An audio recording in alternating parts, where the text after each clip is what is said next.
اور آج اگر کنسٹرکشن کا جو خرچہ ہے اگر اس کو آپ اس کا تقابل کریں اس خرچے سے جو آج سے 400 سال پہلے ہوتا تھا وہ زیادہ ہوتا تھا، کیونکہ پتھر بھی اس نے ہاتھ سے جو ہے راج اس نے وہ گھڑنے ہیں، پھر وہ اس کے بعد اس نے وہ اب تو بنے بنائے ساری وہ فیکٹری میڈ چیزیں آ جائیں گی اور چھتیں بھی تیار مل جاتی ہیں.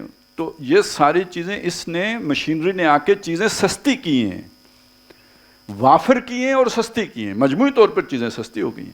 اسی لیے اب ہر وہ آرگینک شے جو ہے وہ مہنگی ہے، اور اس کے مقابلے میں جو آپ مختلف جو جدید طریقوں سے جو چیزیں اگا لیتے ہیں وہ سستی ہیں.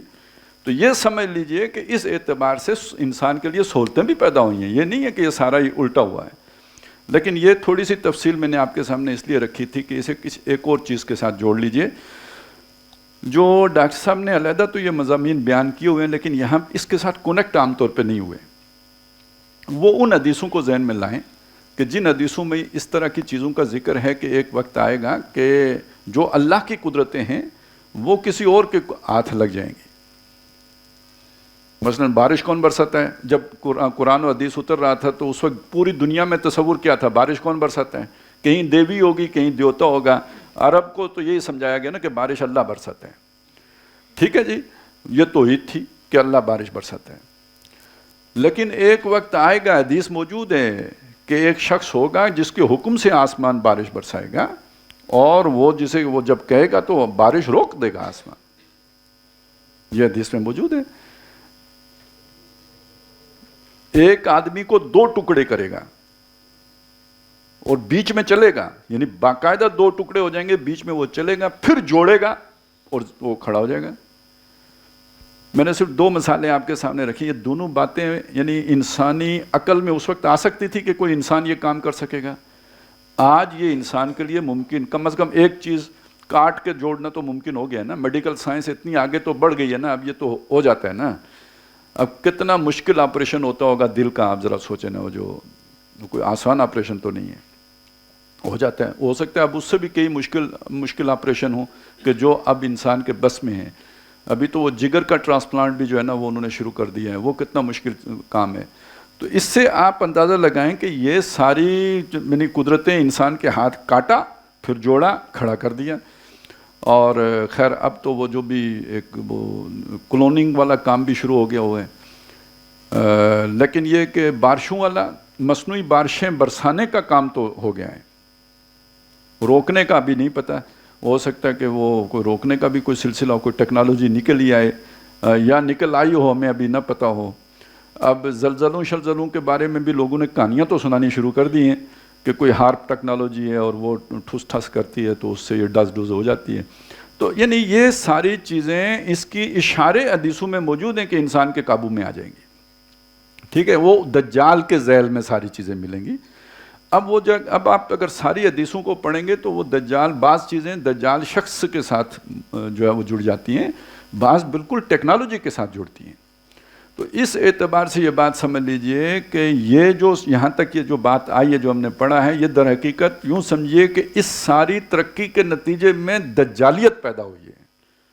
ٹھیک ہے نا. یعنی اسی مضمون کو اگر آپ خالص علمی یعنی مذہبی انداز میں دیکھیں گے یا جو بھی ہمارے جو احادیث ہیں ان کو سامنے رکھ کر دیکھیں گے تو یہ جو ہم نے پڑھا ہے یہ کس چیز کو ڈیفائن کر رہا ہے؟ دجالیت کو کر رہا ہے. اب آگے چلیں جی. اب ہم نے یہ سمجھا کہ یہ جو طاقتیں انسان کے قابو میں آ گئی تھیں، اب اس کے ساتھ یہ عالم اسلام میں تو نہیں ہوا تھا نا شروع میں. یہ پہلے کہاں سے ہوا؟ یہ سب کچھ مغرب سے شروع ہوا.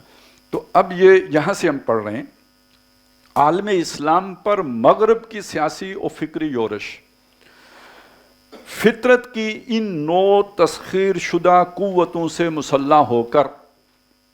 یہ جو 9 تسخیر قوتیں کس کی ہیں؟ فطرت کی ہیں.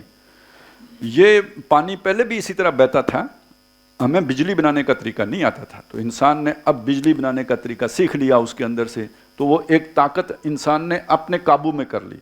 ہم ابھی تک جن قابو کر رہے تھے، چلا کاٹو کیا کرو؟ جن قابو کرو. انہوں نے بجلی قابو کر لی. سمجھ آئی نا. تو اب اسی پہ قیاس کر لیجئے ہر مختلف چیزوں کو. انجن بنا لیا، پہیہ بنا لیا، ٹھیک ہے نا.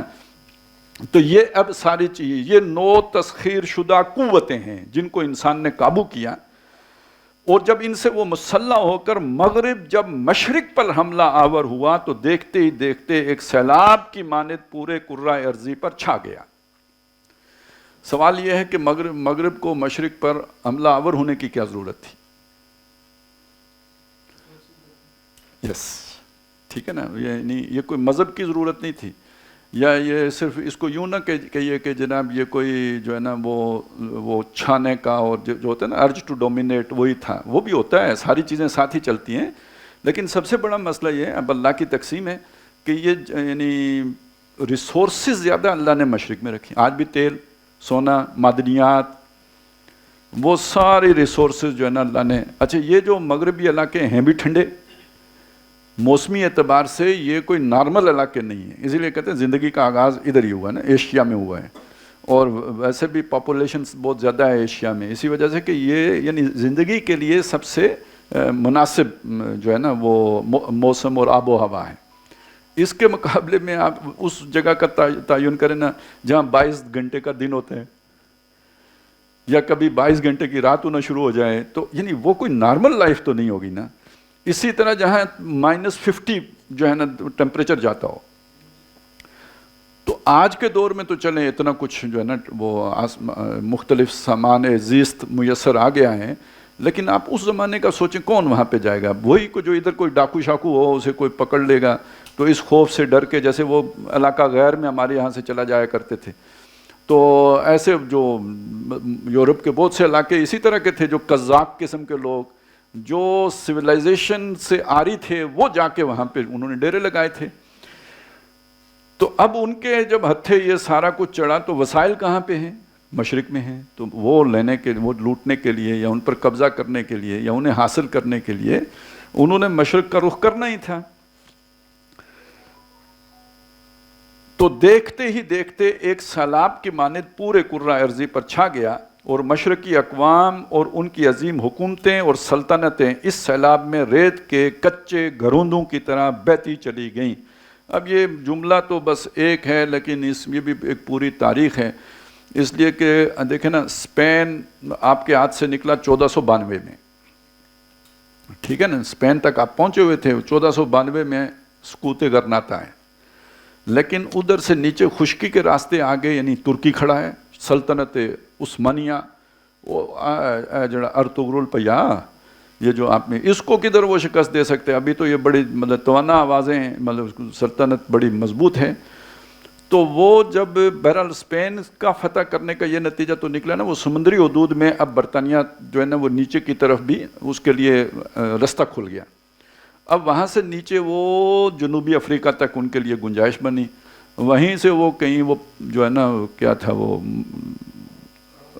وہ نہیں، وہ جو امریکہ کولمبس صاحب، ان کی کشتی کہیں کوئی الٹی پھری تو وہ امریکہ کی طرف چلے گئے، لیکن یہ کہ وہ واسکو ڈی گاما ہے نا جس نے 1498 میں رستہ تلاش کیا ہے، وہ وہاں سے مڑ کر یہ ادھر انڈیا کی طرف آنے کا، یعنی جو سیدھا خشکی کا رستہ ہے آگے جو ہے نا وہ ادھر ترکی کھڑا ہے، ادھر سے نہیں آ سکتے، مشرق پر حملہ ترکی کی وجہ سے نہیں ہو سکتا، تو مشرق کے پچھواڑے سے آئیں، یہ تو پتہ ہے نا 1498 میں اس نے رستہ تلاش کریا، وہ انڈیا پہنچا، یہ کولمبس بھی شاید نکلا اسی کے لیے تھا، وہ ادھر کہیں رات کو سو گئے ہوں گے تو کشتی ادھر مڑ گئی، تو وہ جا کے امریکہ سے نکلا۔ یہ ہمارے ایک دوست ہیں، ان کے ساتھ یہ واقعہ ہوا، آ رہے تھے موٹر سائیکل پر گجرانوالا، تو جب شاہدرے سے آگے نکلے تو کہیں موٹر سائیکل پہ بندہ سو گیا تو جب اس کی آنکھ کھلی تو وہ نیچے کھیت میں موٹر سائیکل چلا گیا تھا، ادھر سے اس بچ گیا بالکل، اس نے دوبارہ موٹر سائیکل اوپر چڑھایا اور پھر چل پڑا، تھوڑی دیر کے بعد دیکھا راوی پہ پہنچ گیا، اصل میں وہ موٹر سائیکل دوسری طرح سے جا کے نیچے اترا تھا، تو یہی کچھ اس کے ساتھ بھی ہوا، کولمبس کے ساتھ بھی، تو اس کا موٹر سائیکل جو ہے نا وہ جا کے امریکہ سے نکلا، یہ وہ امریکہ بھی دریافت ہو گیا۔ اب آپ اسے دیکھیں کہ یہ پھر اس کے بعد یعنی یہ 1492-98 میں واسکو ڈی گاما آیا، پھر وہ ادھر ابھی مغل ہیں، وہ بڑے تگڑے ان کی حکومت ہے. پھر آہستہ آہستہ آہستہ وہ ایسٹ انڈیا کمپنی اور پھر وہ کہانی آگے بڑھی. تو یہ تو کہیں جا کے 1750 کے آس پاس 57 ہے یا 56 ہے کیا ہے جب سراج الدولہ کو شکست ہوئی ہے 1757. اور 1857 یعنی اس سے 100 سال بعد جو ہے نا وہ انگریز کی باقاعدہ حکومت قائم ہوئی ہے. وہ جو جنگ آزادی جو ہم نے لڑی تھی اس کے ناکامی کے بعد. لیکن یہ کہ بہرحال اس سے پہلے ہی قائم تو ہو گئی تھی، لیکن وہ سرنگا پٹم کے گرنے کے بعد، ٹیپو سلطان والے واقعے کے بعد. اچھا یہ ہندوستان. پھر یہاں اس کے بعد انہوں نے عرب پر قبضہ کیا. عرب پر تو ان کا جو قبضہ ہوا ہے وہ تقریباً یہ 20ویں صدی کے شروع میں جا کے تو وہ کیا ہے نا. اور یہ یروشلم وغیرہ یہ سارے مسلمانوں سے چھنے اور ترکوں کے خلاف بغاوت ہوئی ہے اور 1924 میں خلافت ختم ہوئی ہے. یہ ساری سازش انہوں نے کی اور اس طرح کرتے کرتے یہ سارا علاقہ گویا ان اقوام کے زیر تسلط آ گیا. تو یہاں یہ ساری کہانی ایک جملے میں آ گئی. جملہ دوبارہ پڑھ دیتا ہوں کہ فطرت کی 9 تسخیر شدہ قوتوں سے مسلح ہو کر مغرب جب مشرق پر حملہ آور ہوا تو دیکھتے ہی دیکھتے ایک سیلاب کی مانند پورے کرۂ ارضی پر چھا گیا. یہ دیکھتے ہی دیکھتے کا مطلب اب سمجھ میں آ گیا نا. میں نے یہ سوچا یہ نہ سمجھیں کہ آپ کن فیکون کی طرح چھا گیا، ایسا نہیں ہوا. لترکبن طبقا عن طبق، درجہ بدرجہ ہوا ہے. اور مشرقی اقوام اور ان کی عظیم حکومتیں. اب یہ دیکھیں سلطنت مغلیہ بھی کتنی عظیم حکومت تھی اور سلطنت عثمانیہ بھی کتنی عظیم حکومتیں تھیں. تو یہ ان کی عظیم حکومتیں اور سلطنتیں اس سیلاب میں ریت کے کچے گروندوں کی طرح بہتی چلی گئیں. کوئی ریزسٹ نہیں کر سکا، کوئی مقابلہ نہیں کر سکا. جو کھڑا ہوا وہ لیٹ گیا یا لٹا دیا گیا. تو مسلمان کھڑے نہیں رہ سکے. اس سیلاب کا اولین شکار چونکہ مشرق کے قریب اور مشرق وسطیٰ تھے جہاں مسلمان آباد تھے، لہٰذا اس کی سخت ترین یورش اسلام اور اہل اسلام پر ہوئی اور چند ہی سالوں کے اندر اندر پورا عالم اسلام یورپ کے زیر نگیں ہو گیا. عالم اسلام پر مغرب کا یہ استیلا اب سمجھ میں آ گیا. یہ چھا جانا، یہ تسلط کہہ لیں چلیں، یہ غلبہ 2 گنا تھا. 2 گنا، ہاں جی 2 طرفہ تھا چلیں. بلکہ یہ کہ یعنی اس کے 2 حصے، طرف تو پھر بھی نا سائیڈ نہیں، اصل میں اس کے یعنی پہلو 2 تھے یا کہہ لیں پہلو بھی وہی بات ہو جاتی ہے. یعنی وہ بھی جہت بھی وہی چیز ہوتی ہے.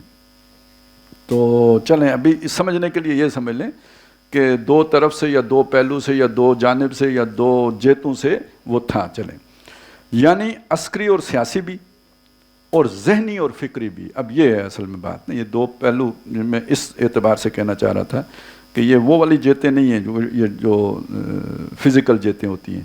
یعنی یہ 2 اصل میں مختلف سطحیں ہیں. ایک فکری اور یعنی ایک عسکری اور سیاسی، یعنی جس میں آپ کسی کو براہ راست جا کے غلام بنا لیتے ہیں، اور ایک ہوتا ہے اس کے مقابلے میں ذہنی، یعنی آپ اسے اپنا گرویدہ بھی بنا لیتے ہیں. ٹھیک ہے نا.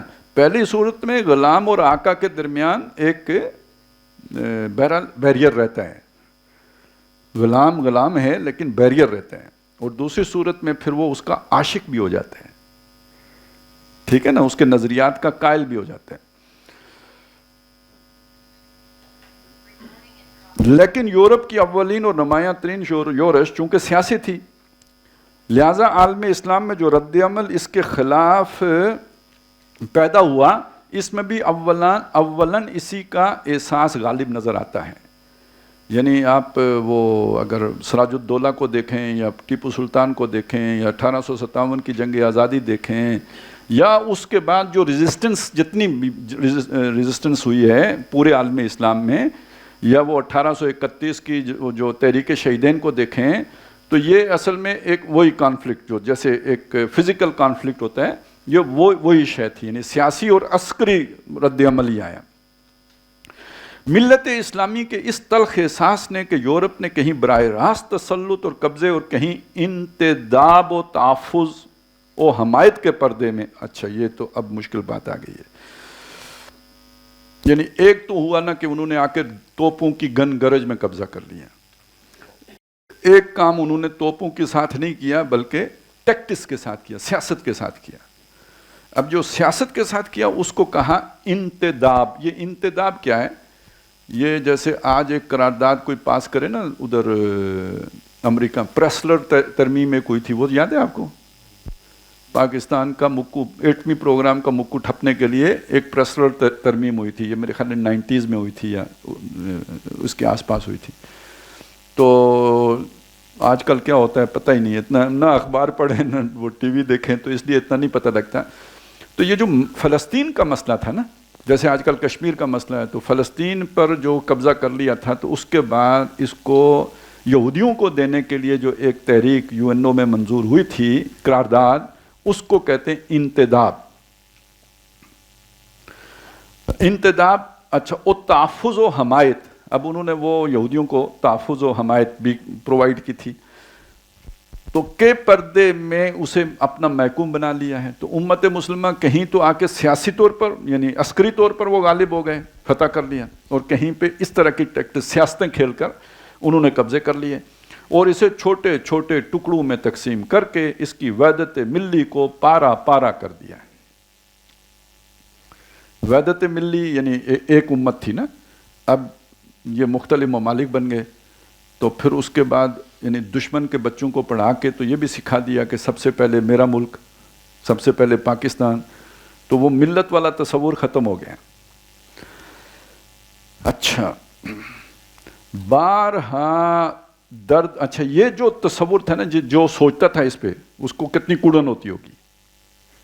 یعنی اب تو خیر ہم مطلب عادی ہو گئے نا, ہم تو پیدا ہی ایسے ماحول میں ہوئے نہیں, ہمارے تو بزرگ بھی ایسے ہی ماحول میں پیدا ہوئے تھے, لہذا ہم تو آسودہ ہو گئے.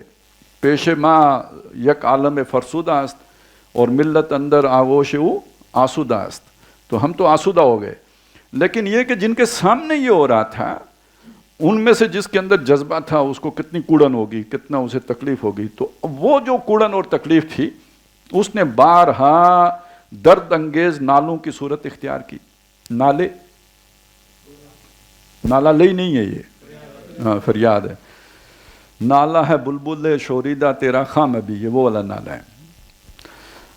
تو بارہا درد انگیز نالوں کی صورت اختیار کی, اور اپنے شاندار ماضی کی حسرت بری یاد, اپنی عمر رفتہ اور عظمت و سطوت گزشتہ کی بازیافت کی شدید تمنا اور گردش ایام کو پیچھے کی طرف لوٹانے کی بے پناہ خواہش نے کبھی سید جمال الدین افغانی کی سیماوش شخصیت کا روپ دھارا. یہ افغانی تھے, اور ان سے علامہ اقبال بھی بڑے متاثر ہوئے.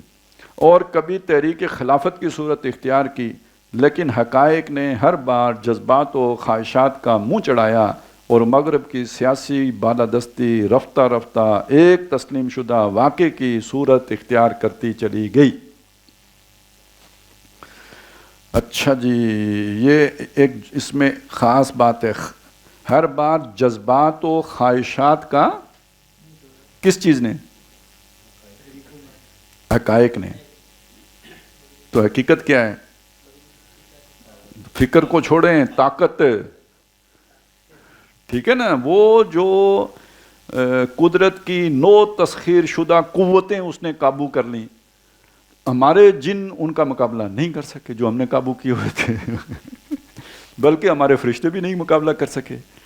ٹھیک ہے نا, یہ فرشتے انورٹڈ کاماز میں, وہ اللہ کے فرشتوں کی بات نہیں کر رہا ہوں, ہمارے جو ہم نے جن کو فرشتہ بنایا ہوا ہے. ٹھیک ہے نا, وہ بھی ان کا مقابلہ نہیں کر سکے, اور ہمارے جنات بھی ان کا مقابلہ نہیں کر سکے. اب ہم نے یہ سمجھا کہ چونکہ ہماری ایک خواہش ہے, اور ہماری خواہش سچی ہے, اور ہمارے ساتھ ظلم ہوا ہے, لہٰذا ہم کھڑے ہوں گے تو ضرور ہم ہی فتح یاب ہوں گے. لیکن کبھی بھی نہیں ہوئے.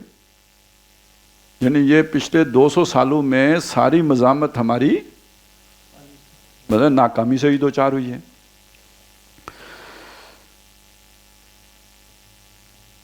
اپنے سیاسی تسلط کو مستحکم کرتے, یعنی یہ ایک یعنی اس بات کو سمجھ لیں, آج بھی ہم جو ٹکریں مار رہے ہیں وہ خواہشات اور جذبات کے بل بوتے پہ تو مار رہے ہیں.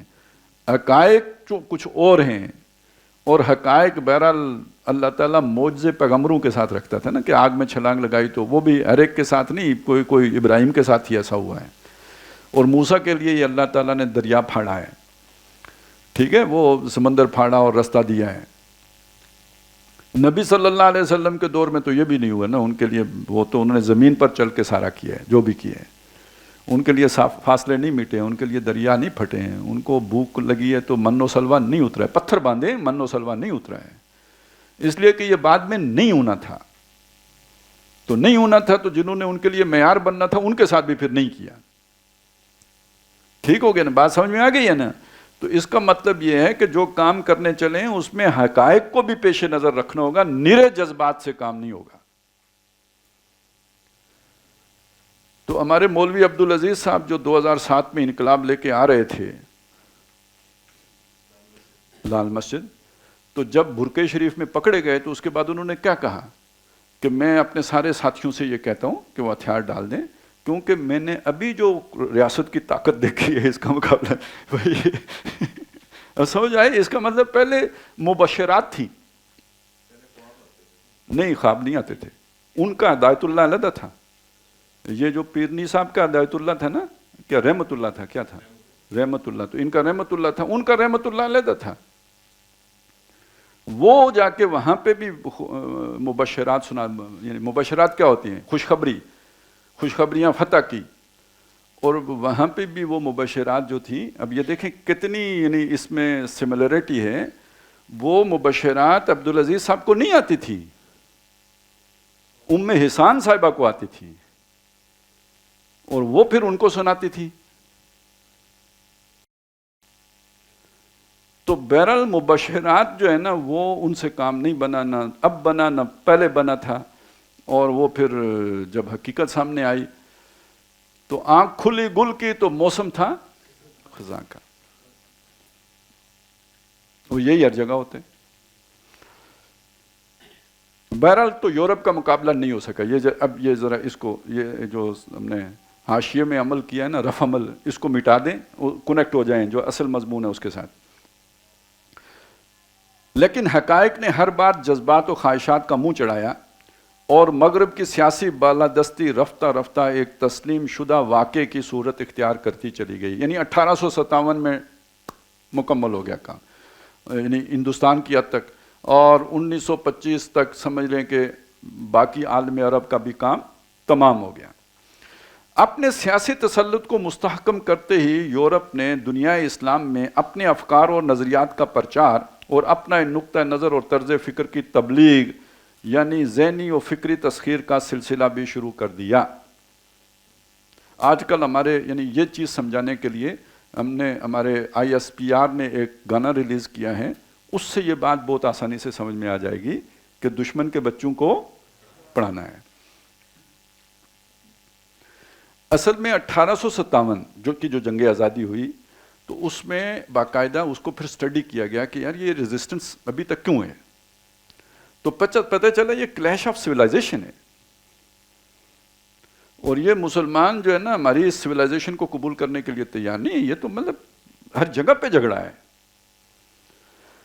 تو اب انہوں نے کہا کہ جب تک یہ جو نا یہ فرکشن نہیں ختم ہوتی نا تو یہ کلیش نہیں ختم ہو سکتا، تو اس کو کیسے یہ ایجوکیشن ختم کرے گی، اس کے لیے نصاب بنایا، اور یہ مطلب پورا کمیشن بیٹھا، پہلے وہ کیا لارڈ میکالے تھا شاید، اس نے پہلے آ کے اسٹڈی کیا، اسٹڈی کر کے جو اس نے اپنی جو دیا، جو اس نے فیکٹ معلوم کیے تھے، رپورٹ جو تھی، اس میں یہ بات شامل تھی کہ مسلمان کوئی بھی غیر تعلیم یافتہ نہیں ہے۔ آج ہم کہتے ہیں نا دنیا میں ہم ان پڑھ ہیں، یہ گورا کہتا ہے کہ یہ غیر تعلیم یافتہ کوئی نہیں ہے۔ ایک باقاعدہ تعلیم ہوتی ہے نا اسکولوں کالجوں کی، گھر میں بھی تو تعلیم ہوتی ہے، تو کوئی مسلمان اپنی تہذیب سے سب واقف ہیں، یہی تعلیم ہوتی ہے، ایجوکیشن ہوتی ہے، تو ایجوکیٹڈ ہے، اور بیگر کوئی نہیں ہے، منگتا کوئی نہیں ہے۔ اس کا کیا مطلب تھا؟ یعنی یا تو آپ کو اپنے اصل کا پتہ نہ ہو تو آپ دوسرے کے ہاتھوں میں کھیلیں گے، لیکن پتہ ہو تو پھر کھیلنے کی صورت مجبور ہوں تو تب ہی ہوگا نا، کہ پیٹ کے ہاتھوں مجبور ہوں یا کچھ، تو یہ خوشحال ہے تو ہمارے قابو نہیں آ سکتے۔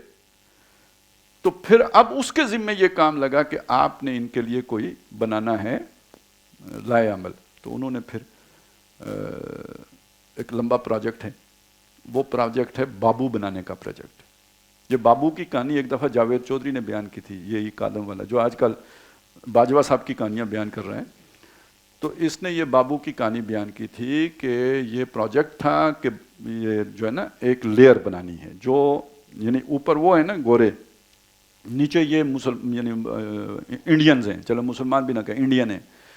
اب ان کی اور ہمارے درمیان ایک فرکشن ہے, تو ایک ایسی لیئر بنانی ہے کہ جو ان کے ساتھ بھی ڈیل کر سکے اور ہمارے بھی مطلب کی ہو. تو اس کے لیے پھر یہ آپ کے یہ کالج شالج بنے ہیں نا, یہ جو جہاں پہ ہم بچوں کو پڑھا کے سمجھتے ہیں کہ بہت لائق فائق اور مطلب وہ اس میں ایک خاص ایلیٹ میں شامل ہو جاتے ہیں. تو یہ سارا ایک نظام آیا, اس نظام کے تحت پھر وہ بنے. اچھا, ان کو پھر سکھایا جاتا تھا کہ کھانا کیسے کھانا ہے. تو یہ دائیں ہاتھ سے کھانا یہ تو مطلب پسماندگی کی علامت ہے نا, بائیں ہاتھ سے کھانا, وہ کانٹا چھری یہ وہ سارے ایٹیکیٹس بھی ساتھ سکھائے جاتے تھے, اسی لیے وہ ہاسٹل کی سہولت بھی دی جاتی تھی.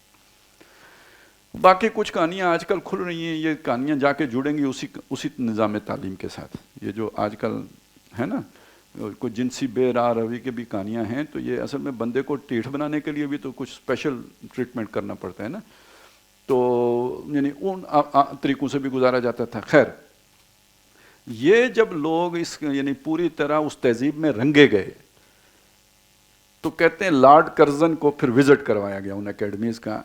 تو ایک جگہ پہ اس نے جب دیکھا نا لوگوں کو یعنی انڈینز کو انگریزوں کے سے طور طریقوں میں, تو اس کے منہ سے بے ساختہ نکلا, اوہ دے آر بیبونز. یہ ایک بڑی نسل کا بندر ہوتا ہے کہ جو نقل کرنے میں بڑا طاق ہوتا ہے, یعنی اس کی نقل کی کرنے کی صلاحیت بہت زیادہ. تو اس نے کہا یہ تو وہ بندر ہیں, نقال بندر ہیں, بیبونز. تو کم از کم جاوید چودھری کا دعویٰ یہ ہے کہ یہی بیبونز جو ہے نا 1918 تک بابو بن گیا تھا. اور پھر بابو کو اتنی سہولتیں مل گئی تھیں کہ سنو ہی لے چل نال وے بابو سنی گڈی والے آئیڈیالائز ہو گیا. اب وہ مائیں اپنے بچوں کا نام بابو رکھنا شروع ہو گئی, ان پڑھ بابو, ٹھیک ہے نا, وہ بابو ایسی شے بن گیا. تو ایسا ہی ہوتا ہے. اس کا نتیجہ یہ ہے نا کہ دیکھیں اب انگریز, یہ ہم کہتے ہیں نا یہاں سے لوگ جاتے ہیں کیا نظام ہے برطانیہ کا, کیا نظام ہے کینیڈا کا, کیا نظام ہے برطانیہ, وہی خبیث یہ نظام بھی تو چھوڑ کے گئے. انہوں نے اپنے ہاں عدالتی نظام, عدالتی طریقہ کار, پروسیجر, پولیس کا پروسیجر بالکل اور رکھا. یہاں آ کر ایف آئی آر, مقدمے, فلانا ٹنگڑا, سارا پروسیجر ہی اور رکھ دیا. ایک ہی انگریز ہے ادھر بھی اور ادھر بھی, وہاں کے لیے فیصلہ وہ ہے, یہاں کے لیے فیصلہ یہ ہے. اور وہ اس سے بڑی منافقت اور کیا ہوگی. یہ قوم ہے نا جو یہ کام کر رہی ہے. آپ کہتے ہیں وہ بڑے اچھے ہیں, بھئی اچھے ہیں تو پھر ہمیں تو بندر سمجھا تھا نا. اگر ہمیں انسان سمجھا ہوتا تو جو اپنے لیے نظام رکھا تھا وہی یہاں رکھتے.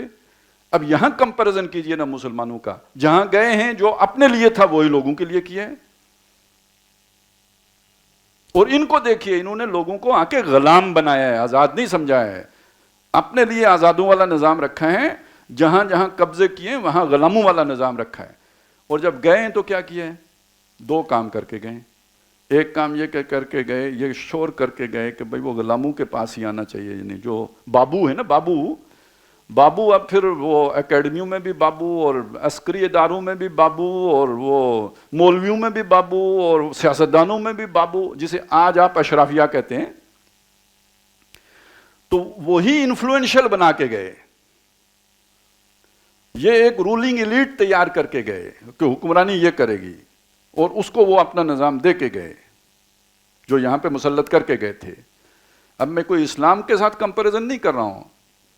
ایک آپ نے ریاست کے امور کو چلانے کے لیے ایک طریقہ کار برطانیہ میں رکھا ہوا ہے, دوسرا طریقہ کار انڈیا میں رکھا ہوا ہے. تو یہ انشور کر کے گئے کہ یہاں وہی طریقہ چلتا رہے گا جو کہ یہاں ہم چھوڑ کے جا رہے ہیں.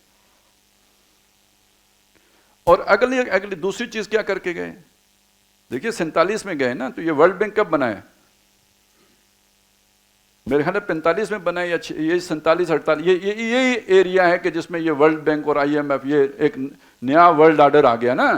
یہ مالیاتی ادارے بن گئے, تاکہ یہ بھیک منگے رہیں، ان کے وسائل یہ بابو ہڑپ کر لیں، اور بابو جتنا جمع کریں یہ جا کے رکھیں ان کے بینکوں میں۔ نہیں نظام سمجھ میں آیا؟ اور ریٹائرڈ ہو کے بابو کو ہم نے فیسیلیٹیٹ کرنا ہے، اس نے جا کے رہائش بھی ادھر ہی رکھنی ہے، ٹھیک ہے نا؟ تو ایک تو یہ کام، اور ان کا نظام چلانے کے لیے وہ آئی ایم ایف اور ورلڈ بینک کے ذریعے سے انہیں قابو کر کے رکھنا ہے۔ یہ ہے جو چلا ہے، آج تک چلا ہے، تو یہی وہ کر کے گئے تھے۔ تو اپنے سیاسی تسلط کو مستحکم کرتے ہی یورپ نے دنیا اسلام میں اپنے افکار و نظریات کا پرچار اور اپنے نقطہ نظر اور طرز فکر کی تبلیغ۔ اب نقطہ نظر کیا ہے؟ وہ جو ہم نے پڑھا، دنیا، مادیت، وہی فلسفے، یعنی ذہنی و فکری تسخیر کا سلسلہ بھی شروع کر دیا۔ نگاہیں مغرب کی مادی ترقی سے پہلے ہی خیرہ ہو چکی تھی۔ یعنی آپ سوچیں نا کہ ہم پیر پرست کیوں ہیں؟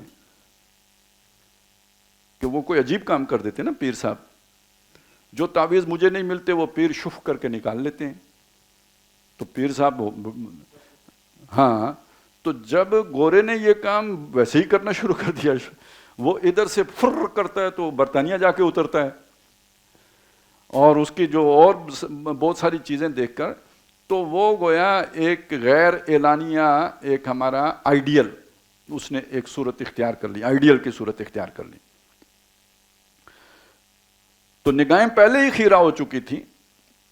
پھر زندہ قوموں میں، جو زندہ قومیں جو اس طرح عروج پاتی ہیں، جو قومیں، ہمیشہ کچھ بنیادی انسانی اوصاف لازماً موجود ہوتے ہی ہیں۔ کچھ ان کی بنا پر مروبیت میں اضافہ ہوا، مطلب سچ بولتے ہیں، یہ کرتے ہیں، محنتی ہیں، فلانا ہے، یہ چیزیں ہوتی ہی ہیں تو کوئی ترقی کرتا ہے۔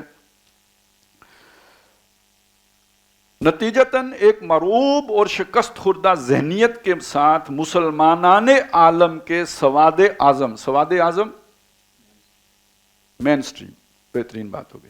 ویسے یہ سواد کا لفظ جو ہے نا، یہ اسود سے بنا ہے، اسود کا لفظ حجر اسود، بلیک، تو سواد اعظم کا کیا مطلب ہے؟ بہت بڑا بلیک، ٹھیک ہے؟ تو یہ اصل میں جو سر ہوتے ہیں نا، سر، کہیں پہ بہت سارے سر اکٹھے ہوں تو ہر طرف کالا کالا ہی نظر آئے گا، تو مین سٹریم جسے آج ہم کہتے ہیں، تو اس کو یعنی ہمارے لٹریچر میں کیا کہتے تھے؟ سواد اعظم۔ سواد اعظم نے، یعنی مسلمانوں کی عظیم اکثریت نے مغربی افکار و نظریات کو جوں کا توں قبول کرنا اور حرز جاں بنانا شروع کر دیا۔ خالص فلسفہ و عمرانیات کے میدان میں، اب یہ فلسفہ علیحدہ ہے، عمرانیات علیحدہ ہے، اس کا ایک تلفظ عمرانیات بھی ہے، پتہ نہیں کون سا صحیح ہے، تو آج کل چونکہ عمران خان کا دور ہے تو طوطی بولتا ہے تو ہم عمرانیات ہی کہتے ہیں، لیکن اس کا خان صاحب سے کوئی تعلق نہیں ہے، یہ اصل میں سوشیالوجی ہے، اور فلسفی اس کا نظام سے کوئی تعلق نہیں، وہ آپ کے جو بھی کیا کیوں کیسے کے جو جوابات ہیں تو وہ فلسفی ہے، اور سوشیالوجی یعنی آپ کی یہ جتنے بھی سوشو پولیٹیکو اکنامک سسٹم ہے، یہ سب عمرانیاتی کے ذیل میں آئے گا، یا عمرانیات کہہ لیں، چلیں جو بھی آپ کو اچھا لگے، جنہیں خان صاحب سے چڑو وہ عمرانیات کہہ لیں، جنہیں کوئی اتنی نہ ہو وہ عمرانیات کہہ لیں۔ خالص فلسفہ و عمرانیات کے میدان میں تو چونکہ خود مغرب میں بے شمار مکاتب فکر موجود تھے، لہٰذا ان کے بارے میں تو پھر بھی کسی قدر کیل و کال اور رد و قدع یا کم از کم ترجیح و انتخاب کا معاملہ کیا گیا۔ یعنی دیکھیں نا، مغرب میں بھی کتنا فرق تھا اکنامکس میں ہی، کہ ایک طرف جو ہے مارکسزم ہے اور دوسری طرف کیپٹلزم ہے، تو اس میں تو آپ کے لیے بھی گنجائش ہو گئی کیل و کال کی، اسی طرح باقی نظریات میں بھی ہو گیا، لیکن سائنس چونکہ بالکل حتمی اور قطعی تھی، وہ تو یعنی جسے کہتے ہیں نا آخری بات تھی، اور اس کے نتائج بالکل محسوس و مشہود تھے، محسوس جن کا احساس کیا جا سکے، وہ مشہود کیا جا سکے، اور اس میدان میں چوں و چرا کی کوئی گنجائش موجود نہیں تھی، لہٰذا اس کا استقبال بالکل وحی آسمانی کی طرح ہوا، اور اس کے نتیجے میں غیر شعوری طور پر ملحدانہ نقطہ نظر، اب یہ نوٹ کریں، ہم نے وہ ادھر زاویہ نگاہ اور نقطہ نظر کا ایک فرق کیا تھا، یاد آ گیا؟ یعنی جس اینگل سے آپ چیز کو دیکھتے ہیں وہ زاویہ نگاہ ہوتا ہے، اور پھر اس چیز کے بارے میں جو آپ سٹانس یعنی جو آپ موقف بناتے ہیں وہ اس کا نقطہ نظر ہو جاتا ہے. تو ملحدانہ نقطہ نظر کسے کہیں گے؟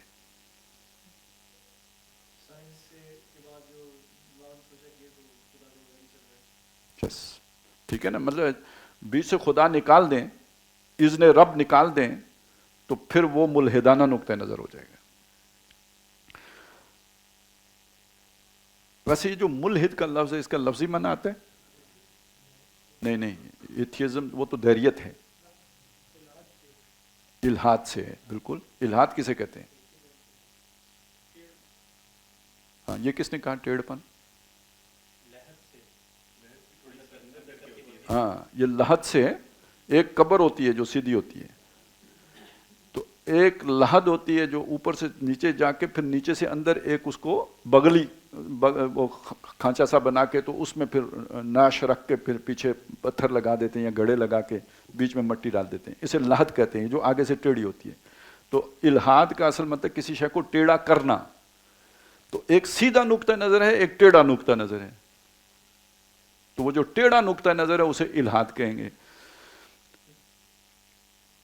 تو ملحدانہ نقطہ نظر اور مادہ پرستانہ طرز فکر، یعنی ہر چیز کو دنیا کی کامیابی کے پیمانے پہ دیکھنے کا رواج ہو گیا نا. طرز فکر رفتہ رفتہ عالم اسلام کے تمام سوچنے سمجھنے والے لوگوں کے ذہنوں میں سرایت کرتا چلا گیا، اور خدا کے بجائے کائنات، روح کے بجائے مادے اور حیات اخروی کے بجائے حیات دنیاوی کی اہمیت پوری طرح امت مسلمہ حتیٰ کہ اس کے خاصے دیندار اور مذہبی مزاج کے لوگوں کے نزدیک بھی مسلم ہوتی چلی گئی.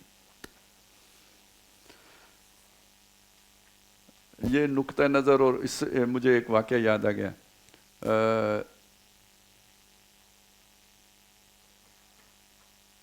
ایک دفعہ ایک رائے بنی، کوئی چیز سمجھ میں آئی، میں نے سوچا کہ اس کو میں بیان کروں. تو پہلے تو یہ ہوتا تھا کہ چلیں جی ہمیں بھی ایک چھتری، جیسے والدین کی چھتری ہوتی ہے، تو اس طرح جب آپ کسی جماعت کے ساتھ ہوتے ہیں تو وہاں مشورہ ہو جاتا ہے. وہ ایک طرح کی چھتری ہوتی ہے کہ کوئی شے آپ کی غلط ہے تو وہ ٹھیک ہو جاتی ہے، لوگوں کے سامنے رکھتے ہیں.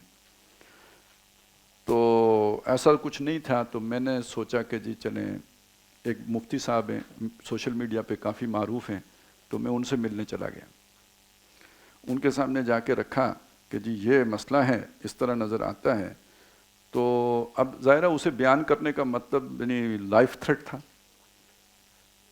تو میں پوچھ اسی لیے رہا تھا کہ یہ خودکشی کروں یا نہ کروں. پوچھنے کا مطلب یہ تھا کہ بھئی یہ یعنی میرے ذمہ داری ہے یہ بات بیان کرنے کی، نتیجے میں یہ بھی ہو سکتا ہے. تو جب ان کے سامنے میں نے بات رکھی، انہوں نے سنی، اس کے بعد انہوں نے کہا نہیں یہ آپ نے بیان نہیں کرنا. میں نے سوچا مجھے کوئی قرآن و حدیث سے دلیل دیں گے. تو انہوں نے پتہ ہے مجھے کیا دلیل دی؟ اس سے جو ہے نا مقتدر ہلکے سخت ناراض ہو جائیں گے. میں نے کہا ٹھیک ہے جی. تو یہ دیکھیں، میں ان سے یہ تو مجھے بھی پتہ، میں کوئی اندھا تھا، مجھے نہیں پتہ تھا کہ یہ ہوگا. میں تو یہ پوچھنے گیا تھا کہ میں یہ رسک لوں تو دینی طور پر یہ رسک لینا میرے لیے کوئی وہ جیسے خودکشی حرام ہے، کوئی اس طرح کی بات تو نہیں ہے. تو یہ نقطہ نظر کا فرق سامنے آ گیا نا. میں کس نقطہ نظر سے پوچھ رہا ہوں اور وہ مجھے کس نقطہ نظر کو سامنے رکھ کے جواب دے رہے ہیں. تو دیندار حلقے میں بھی گھس گیا. یہ اب دیکھیے، آپ کے سامنے دنیا تھی. پہلے یہ بتایا کہ اس دنیا میں یہ تبدیلی آئی، اور پھر وہ پورے عالم اسلام سمیت سب پر چھاتی چلی گئی. وہ پوری کہانی ہمارے سامنے کھول کے بیان کر دی. وہ جو شروع میں تھا نا کہ پوری دنیا پر ایک ہی فکر کا کیا ہے؟ استیلاء ہے. یہ دیکھیں نا، یہ صفحہ نمبر 5، موجودہ فکر مغرب کا ہماگیر استیلاء. اور پہلا جملہ ہے، موجودہ دور بجا طور پر مغربی فلسفہ و فکر اور علوم و فنون کی بالادستی کا دور ہے، اور آج پورے کرۂ ارضی پر مغربی افکار و نظریات اور انسان اور کائنات کے بارے میں وہ تصورات پوری طرح چھائے ہوئے ہیں جن کی ابتدا آج سے تقریباً 200 سال قبل یورپ میں ہوئی تھی، اور جو اس کے بعد مسلسل مستحکم ہوتے اور پروان چڑھتے چلے گئے.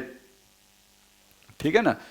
تو اب یہاں پہنچ کے ثابت ہوا کہ اس سے مسلمان بھی محفوظ نہیں رہے، کیونکہ وہ جب آئے تو وہ صرف ایک سیاسی غلامی ہی نہیں تھی، بلکہ اس کے نتیجے میں ان کے افکار بھی مسلمانوں نے قبول کر لیے، اور کچھ لوگوں نے شعوری طور پر محنت کر کے ریاضت کر کے قبول کیے، تو جو یہ ریاضت نہیں کر سکتے انہیں غیر شعوری طور پر وہ گھول گھول کے پلائے گئے، ڈراموں کے ذریعے سے، فلموں کے ذریعے سے، افسانوں کے ذریعے سے، کہانیوں کے ذریعے سے، مختلف طریقوں سے، کھیلوں کے ذریعے سے، ہر طریقے سے آہستہ آہستہ دشمن کے بچوں کو پڑھایا گیا۔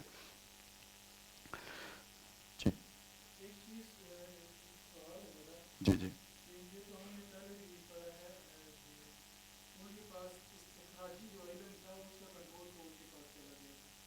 پھر جب وہ وہاں سے آئے ہیں یہاں پر تو ایک قسم کا جب ان کا یہ تسلط جو فزیکل تسلط ہم جسے کہہ سکتے ہیں، جب یہ ہم پر ہوا پھر انہوں نے فکری تسلط کی جدوجہد شروع کی، لیکن یہاں پر جو دینی طبقہ تھا انہوں نے ایک قسم کا بائیکاٹ اعلان کر دیا تھا۔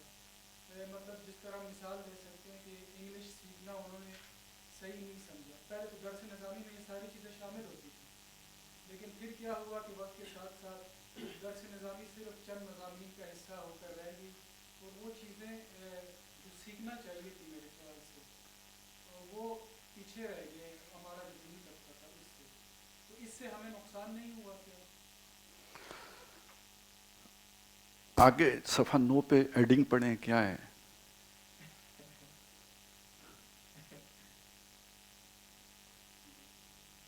فوجی کو جب تک آرڈر نہ ملے اسے ایڈوانس نہیں کرنا چاہیے۔ اگلا یہی ہے کہ یہ دیکھیں نا، مدافعت کی اولین کوششیں اور ان کا ما حصل، کہ جب یہ غلغہ چھا گئے، اب پتہ لگ گیا کہ بھائی ان پر اب قابو تو عسکری طور پر تو مقابلہ نہیں کیا جا سکتا۔ یہ کب پتہ لگا ہمیں؟ 1857 میں، ٹھیک ہے، یعنی بطور قوم ہمیں پتہ لگ گیا یا امت پتہ لگ گیا۔ تو اس کے بعد اصل میں دیکھیں اس کے 10 سال کے بعد دیوبند کی بنیاد رکھی گئی ہے۔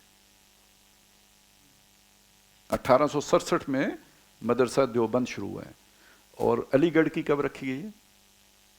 81 ہے میرا خیال ہے، نہیں 65 میں، نہیں جی یا 77 ہے یا 81 ہے، مجھے پتہ نہیں کیوں 81 کیوں ذہن میں ہے۔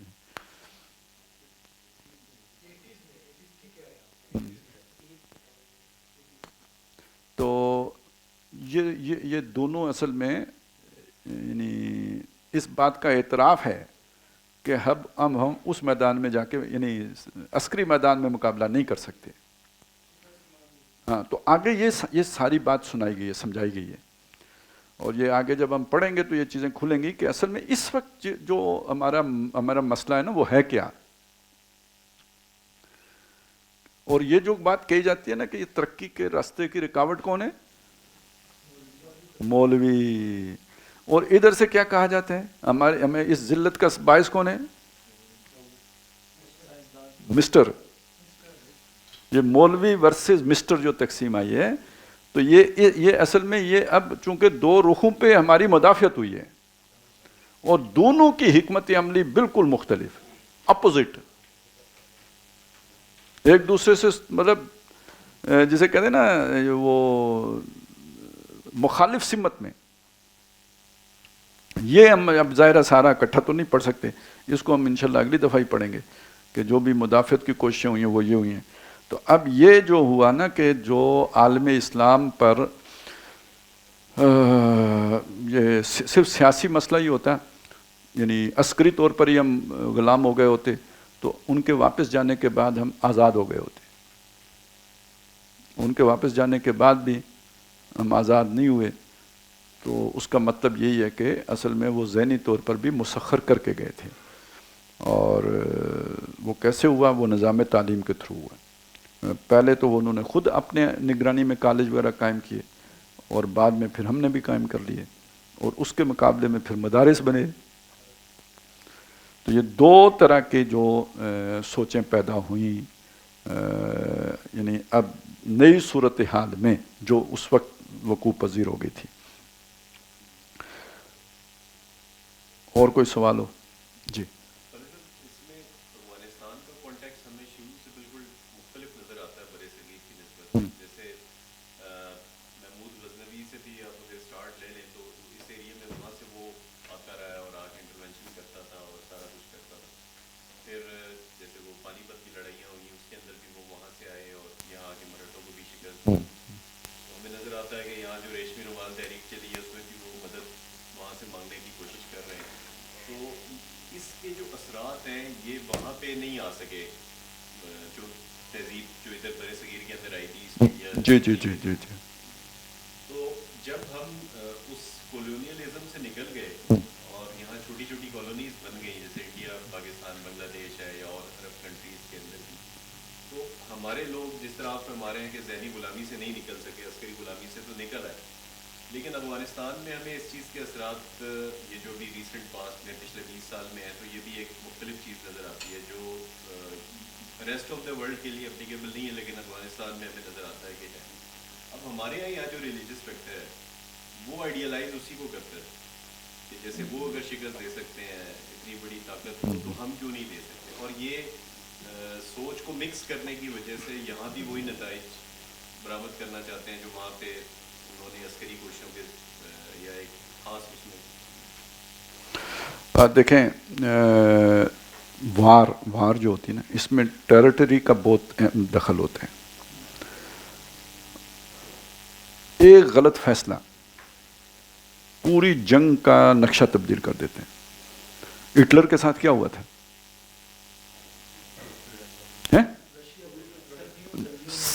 دیکھیں اتنا فرق پڑا تھا, اور وہ روسیوں نے حکمت عملی سے اسے کھینچا تھا. اور انہیں پتا تھا جب سردی آئے گی تو پھر مزے لے لے کے کھاؤں گے.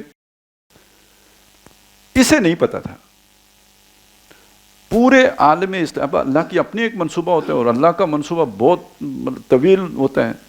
اس منصوبے میں یہ جو افغانستان کا علاقہ ہے یہ اتنی مشکل ٹرین ہے نا, اس کو فتح کرنا پھر اس پر قابو پورے پہ رکھنا یہ کبھی بھی ممکن نہیں رہا, کسی کے لیے بھی ممکن نہیں رہا.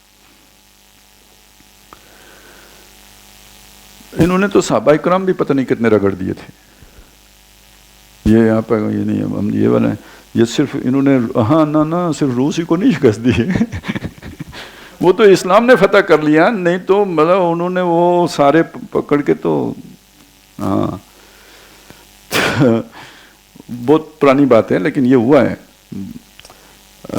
وجہ یہ ہے کہ یہ بہت جنگی اعتبار سے بہت مشکل علاقہ ہے. اچھا یہ پھر چلتا کیسے رہا, یعنی اس دور میں اس میں دو حصے ہو گیا افغانستان. یہ سمجھ لیں افغانستان دو حصوں میں بٹ گیا. دو حصے ورٹیکل نہیں ہوئے, یعنی شمال یا جنوب یا مغرب یا مشرق اس طرح دو حصے نہیں ہوئے جیسے ہم اور بنگلہ دیش دو حصے ہو گئے ہیں. یہ ہاریزنٹل تقسیم تھی, لیکن اس میں ایک ورٹیکل تقسیم تھی. وہ کیا تھی؟ وہ شہروں اور دیہات کی تقسیم تھی. شہروں کا نظام بالکل ویسٹرنائزڈ, بلکہ ہمارے پاکستان ہندوستان سے زیادہ ویسٹرنائزڈ, اور دیہات کا نظام اوریجنل. ٹھیک ہو گیا. اور دوسری طرف یہ ہے کہ وہاں کے شہر چھوٹے چھوٹے تھے, بڑے تھے نہیں, یعنی سارے شہروں کی آبادی 15 سے 20%, 80% آبادی دیہات کی, اور اس کے درمیان ایک بہت بڑا بلاک, یعنی یہ آپس میں مکس نہیں ہو رہے. یہ ہمیشہ انگریز کے دور میں بھی رہا, یہ اس کے بعد بھی رہا, ایون جب یہاں پہ رشیا آیا تب بھی یہی مسئلہ تھا. جب وہاں شہروں میں کوئی سردار داؤد یا کوئی ظاہر شاہ بیٹھا ہوا ہوتا ہے تو عام افغانی کو اس سے کوئی غرض نہیں ہوتی کہ ان کی بیگم سکرٹ پہنتی ہے یا کیا پہنتی ہے, افغان ہے بس ٹھیک ہے, پختون ہے افغان ہے ٹھیک ہے چلے گا. لیکن جب وہاں پہ کوئی آ کے رشین بیٹھ جائے گا نا تو اب وہ جو دیہات میں بیٹھا ہوا بندہ ہے نا اس کے لیے وہ جہاد فرض ہو جاتا ہے. تقسیم پہلے سے موجود ہے, یہ دیہاتی اس کی سوچ ہی ہو رہے, اور یہ یعنی وہ ابھی تک اسلامائزڈ ہے. ٹھیک ہے, یا ٹریڈیشنلسٹ ہے کہہ لیے. اور یہ جو شہر میں آ کے بیٹھ گیا ہے یہ ویسٹرنائزڈ ہے. لیکن یہ ویسٹرنائز بندہ اگر مسلمان ہے تو کانفلکٹ نہیں پیدا ہوگا. یہ ویسٹرنائز بندہ اگر کوئی آ کے وہاں کسی گورے کے تابع ہو گیا یا کسی رشین کے تابع ہو گیا, اب یہ کانفلکٹ ہے, ادھر اعلان جہاد ہو جائے گا.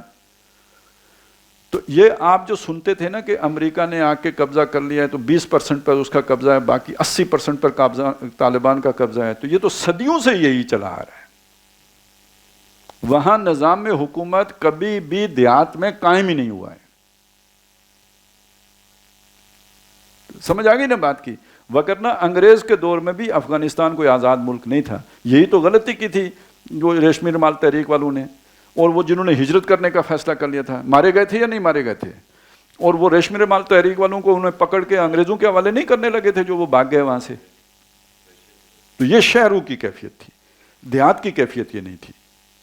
یہ فرق رہا وہاں. وہ فرق, اچھا یہ فرق یعنی اس یہاں پہ بھی تھا, بر صغیر میں بھی تھا. یعنی جو پنڈی کا کلچر ہوگا وہ کہیں دور دراز کسی دیہات کا تو نہیں ہوگا. ہمارے اس دور میں آ کے یہ فرق مٹ گیا ہے. بجلی پہنچ گئی, سڑکیں پہنچ گئی, ٹیلی ویژن پہنچ گیا. تو ٹیلی ویژن جب پہنچ گیا تو جو گانا پنڈی ریلیز ہو رہا ہے وہی گانا دیہات میں بھی ریلیز ہو رہا ہے. ٹھیک ہے نا. جو ٹرپلٹ جس گھر میں جائے گھر جنت بن جائے ایڈ پنڈی میں چل رہی ہے, وہی ایڈ جو ہے نا وہ کسی دور دراز دور افتادہ گاؤں میں بھی چل رہی ہوگی. تو یہ دو چیزیں جہاں جہاں پہنچتی جائیں وہاں پہ شہر کی ایکسٹینشن پہنچتی جاتی ہے. یہ باجوہ صاحب والی ایکسٹینشن نہیں ہے. یعنی وہ اثر و رسوخ وہاں پہ اس کی توسیع ہوتی چلی جاتی ہے شہر کی تہذیب کی. اور چونکہ افغانستان میں یہ کام نہیں ہو سکتا, علاقائی مشکل, وادیاں جن پہاڑوں کے درمیان ہیں ان پہاڑوں کو کراس کرنے کے لیے بہت بڑی وہ وسائل درکار ہیں.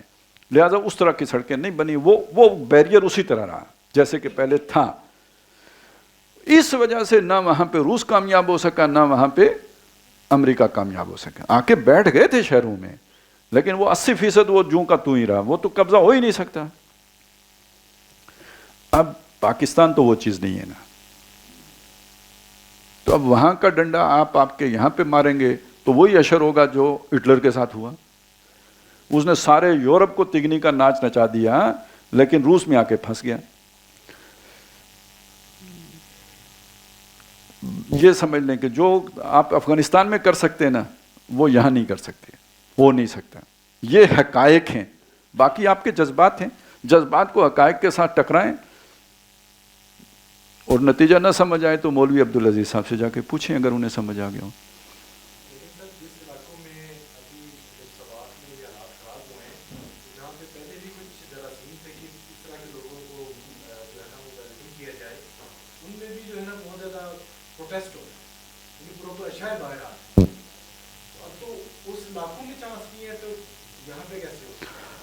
اب وہ اصل میں ہمارا یہ جو پہاڑی علاقہ ہے نا سوات کا, اور یہ اس سے بہت مختلف ہے جو افغانستان کا ہے. اگرچہ کہ یہ بھی پہاڑی علاقہ ہے لیکن یہ ایکسیسیبل ہے. جب آپ کی فوج نے آپریشن کیا سب کر لیا. باقی جو پروٹیسٹ ہوا اس کی وجہ کوئی اور ہے. جو وہ جانتے ہیں وہ ہم نہیں جانتے. ہم وہ جانتے ہیں جو ہمیں بیانیے والوں نے پڑھایا ہے. جاوید چودھری نے جو بتایا, جو ڈاکٹر شاہد مسعود نے بتایا, جو نجم سیٹھی صاحب نے بتایا, عمران ریاض خان نے بتایا, ہم تو وہ جانتے ہیں. ان پہ بیتی ہے, وہ سامنے دیکھ رہے ہیں کہ کوزہ بنانے والا بھی وہی, کوزہ توڑنے والا بھی وہی ہے, اس کی مٹی ڈھو کے لانے والا بھی وہی. تو آپ بناندے ہو, آپ توڑ دے ہو یہ وہ جانتے ہیں. تو انہیں یہ لگا کہ یہ جو اب آ رہے ہیں تو پھر ہماری شامت آ رہی ہے. وہ مسئلہ یہ تھا, دیکھیں کہ امریکہ کو بتایا گیا کہ بھئی یہ علاقے ہیں کہ جن میں فنڈامنٹلزم جو ہے نا اس کی جڑیں بہت مضبوط ہیں. اس کے لیے انہیں غصہ دلایا گیا, ان سے کام کروائے گئے, پھر امریکہ کو یقین دلایا گیا.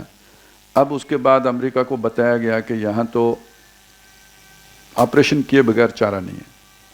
اچھا یہ مزے کی بات یہ ہے, پتہ نہیں اللہ خیر کرے, کہ یہ ایک مسئلہ صرف ہمارا نہیں تھا. جو امریکہ میں جو پھولوں والی سرکار بیٹھی ہوئی تھی نا, ہاں ان کا بھی یہی مسئلہ تھا کہ یار یہ پاکستانی جرنیل اتنے پیسے بنا لیتے ہیں تو ہم تو گورے ہیں. انہوں نے بھی بنایا اپنی ایڈمنسٹریشن کو. اے والے تو او والے ملے سی. آپ سوچیں وہ پتہ نہیں حساب لگائیں جو امریکہ نے 9/11 کے بعد پیسے خرچ کیے ہیں, وہ اتنے پیسوں سے تو مطلب پورا افغانستان بالکل ملیا مٹ کیا جا سکتا تھا, ہوا نہیں ہے. اتنے بھی خانہ پوری ہی چلتی رہی ہے, سمجھ گئے نا. تو اب یہ ایک جوائنٹ وینچر تھا, اس کے لیے انہوں نے کچھ مطلب یہ چیزیں ظاہر کرنی تھی. پھر جنگ, اس کے خرچے, ہمارے سارے بل وہاں سے پاس ہوتے تھے. جو بھی آپ نے گولی چلائی, ایک چلا کے 100 لکھ دیں, کون پوچھنے والا ہے. تو آگے بھی اپنے ہی پائی بند بیٹھے ہوں تو وہ 1000 لکھ دیں گے, ٹھیک ہے نا. وہ کوئی مولوی صاحب جو ہے نا وہ حافظ نہیں تھے. رمضان میں انہوں نے سوچا بھئی یہ تو چلیں پیسے تو کھڑے کرنے چاہیے, بستی تھی جائلوں کی. انہوں نے کہا چلو میں حافظ ہوں, شروع کر. تھے مولوی. اب آپ کو نہیں پتہ, ایک ہوتا ہے صرف ناو ہوتی ہے نا, تو اس میں ایک صرف صغیر ہوتی ہے, ایک صرف کبیر ہوتی ہے. مطلب یہ ضربہ کو کوئی پتہ نہیں 1000 دفعہ چکر دینا ہوتے ہیں. تو مولوی صاحب جو نا 4-5 آیتیں انہیں آتی تھی, وہ پڑھ کے تو پھر کوئی صرف کبیر شروع کر دیتے تھے. تو اس طرح وہ جو ہے نا تراویحاں پڑھاتے رہے. کسی دوسرے گاؤں میں 27 کو مولوی صاحب فارغ ہو کے آ گئے, یا 24 کو فارغ ہو کے, حافظ صاحب پکے والے, انہوں نے آ کے دیکھا کہ ادھر تو ضربو ضربت لگا ہوا ہے. تو انہوں نے کہا یار یہ مولوی صاحب نے کیا کام شروع کیا ہے. وہ جب وہ کوئی آیت پڑھ کے تو جب ضربہ پہ چڑھے تو انہوں نے پھر پیچھے سے لقمہ دیا. یہ آخری دنوں میں ساری محنت ڈوبتی دیکھی مولوی صاحب نے. تو انہوں نے ادھر نماز پڑھتے پڑھتے ہی کہا نصف لی و نصف لک و ھذا قوم جاہلون. ٹھیک ہے نا. تو بس یعنی اب مزید شور نہیں مچانا, آدھا میرا آدھا تیرا, یہ جاہلوں کی قوم ہے. یہ اصل میں تو یہ لگا ہے چرکا امریکی قوم کو. ڈالر تو ان کے نکلے ہیں, باقی یہاں خون سستا, وہ انہوں نے مطلب بنایا. یہ وہ جانتے ہیں جن پہ بیتی ہے. لہذا جب فیض حمید صاحب نیا آپریشن کرنے کے لیے ان کو لے کے واپس آئے تشریف ان کی, تو پھر لوگ نکل آئے. انہوں نے کہا اب نہیں ہوگا. اور ماری ہر جگہ پہ عوام جاتی ہے.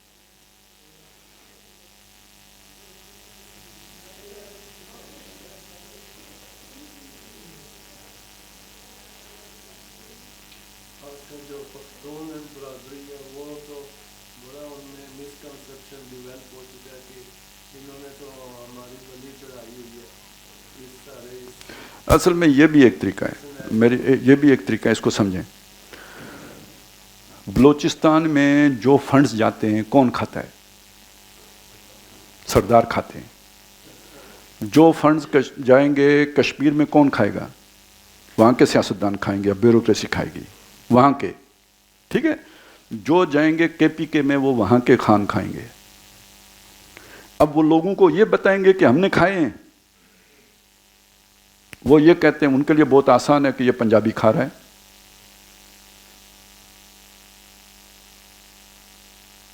یہی بنگلہ دیش میں بھی یہی تھا کہ پنجابی کھا گیا. ہر جگہ پہ کھانے والے لوکل ہیں, لیکن وہ اپنے لوگوں کو بتاتے ہیں کہ ہم تو بہت مخلص ہیں آپ کے, یہ سارا مال کون کھا رہا ہے؟ پنجابی کھا رہا ہے. کھا کون رہا ہے؟ وہی رولنگ ایلیٹ جو چھوڑ کے گیا ہے انگریز. اور وہ آپ کو پتہ ہے سندھیوں میں بھی ہے, وہ پنجابیوں میں بھی ہے, وہ پختونوں میں بھی ہے, وہ بلوچیوں میں بھی ہے. اور وہ صرف بیوروکریٹ ہی نہیں ہیں, یا وہ صرف فوجی افسر ہی نہیں ہیں, وہ آپ کے جاگیردار بھی ہیں, وہ آپ کے پیر بھی ہیں. یہ پورا ایک ڈھانچہ ہے نظام کا جو انگریز چھوڑ کے گئے ہیں. اس میں پیروں کی بھی وہی حیثیت ہے جو کسی بہت بڑے بیوروکریٹ کی حیثیت ہے.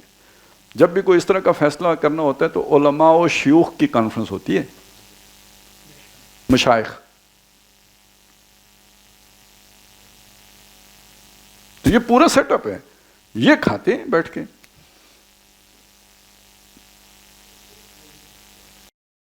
ذمہ پنجاب کے پڑ جاتے ہیں, کیونکہ گولی مارنے کے لیے پنجابی کو لے کے جاتے ہیں. وہ فوجی تو وہ ہوتا ہے نا, یہیں سے بھرتی ہے کیونکہ صوبہ بڑا ہے.